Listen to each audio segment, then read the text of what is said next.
უკვე 15 წელი გავიდა, თუმცა მათ კვლავაც არ შეუძლიათ ჩვენი დამარცხება. ნებისმიერი მათი მეთოდი, რომელიც ჩვენ წინააღმდეგ იქნა გამოყენებული, ფუჭი აღმოჩნდა. მათ ვერ შეძლეს ჩვენი დაშანტაჟება ვერც ფულით, ვერც მუქარით, ვერც დაქირავებული აგენტებით და ვერც ბრიუსელის ბიუროკრატიით. ჩვენ მიჯრით 4 არჩევნებში გავიმარჯვეთ. 15 წლის განმავლობაში ჩვენი დაცვითი მექანიზმები არ შესუსტებულა.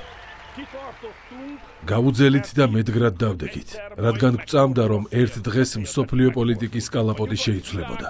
და ეს ასეც მოხდა. დასავლეთ სამყაროს პატრიოტები მოძლიერდნენ. მათ გაიმარჯვეს იტალიაში, ნიდერლანდებში, ავსტრიაში და ამერიკის შეერთებულ შტატებში. ჩვენ ერთმანეთის მიმართ სოლიდარობას გამოვხატავთ და დასავლური სამყაროს გადასარჩენად დიდ მიზნებს ვისახავთ. დღეს ჩვენ უკვე შეგვიძლია იმის თქმა, რომ გამარჯვების გზაზე ვდგავართ. ჩვენ შეგვიძლია ვიამაყოთ, რომ პირველები ვიყავით გლობალური თავისუფლებისთვის ბრძოლაში. ჩვენ გავუკვალეთ გზა მსოფლიოს.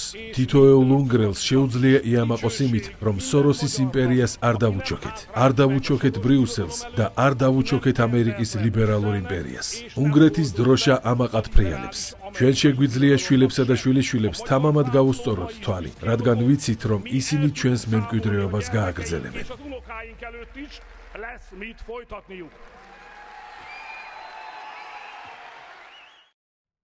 გამოიწერე და გაიგე ამბები ლიბერალური ცენზურის გარეშე.